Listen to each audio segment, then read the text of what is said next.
everyone. Thanks for tuning in. One of our favorite guests is here today. For sure. And as always, she's helping out with hot topics. Please welcome back attorney and child advocate Areva Martin. Good morning. I am so curious your take on these stories. Every single one of these stories has a legal angle, and this first one, It's so outrageous, it really does hit close to home for all of us. It took place in a hospital, and it's disturbing. It's the last place anyone wants to visit, the ER. It's the last thing you should consume before being on the job. Alcohol. But what happens when they both collide? This nightmare happened to a patient who came into a Virginia hospital for an emergency appendectomy, and get this, hospital workers discovered a drunken nurse assisting in his emergency surgery. According to police, the nurse admitted to being intoxicated after drinking 4 to 5 beers and playing a round of slots. Once in the ER, the nurse struggled with logging into computers, preparing sterile materials, and even monitoring vitals during surgery. The hospital is the last place you'd expect this to happen, so how was one man able to put others at risk? Ooh, I mean, scary. this is really scary on you know, obviously. That goes without saying.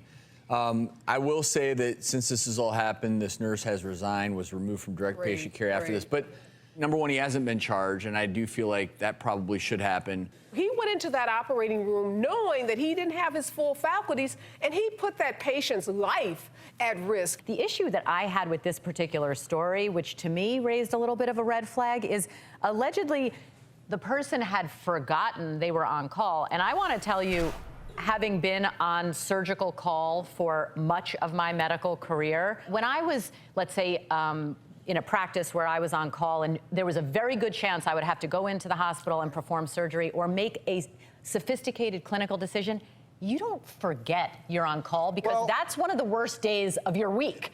You just assume your beeper's going to be going off and off and on. But call schedules change. That maybe you said, okay, I will cover for such and such, and you forgot that. But if you know you've been drinking, go, oh, whoa, they called me in, I'm on call. Yeah, you don't say, go. I can't come in. You can't go. Well, this, you know, I would like to believe that this nurse went into the profession wanting to help people. Yeah. And the sad reality is when it comes to alcohol is it harms your judgment. And I have this sick feeling that he probably was like, well, I think I'm okay. And obviously, in his mind, under the influence, thought the best scenario was to go in and work. Number one, if you're on call for any job for that matter, because look, there are airline pilots on call. Yes. If you've been drinking, that's when you just have to say, look, I forgot I was on call. I've been drinking. I can't do this. The one thing about this that I still believe it just doesn't make sense to me is the minute that anyone sniffs this out, they have to eliminate the problem, and it has to be before rather than after the fact.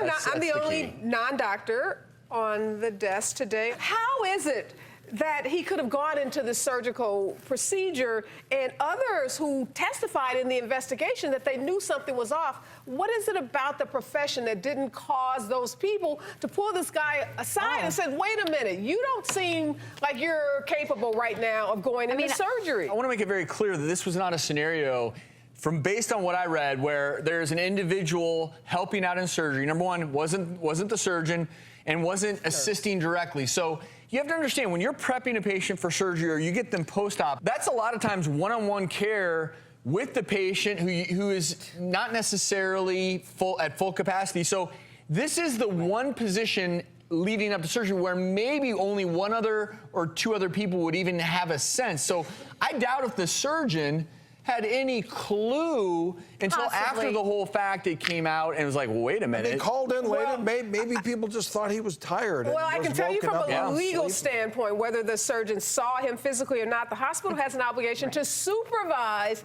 its staff, and it's going to be held accountable for the actions of this guy that shows up at work having had 4 or 5 beers. Well,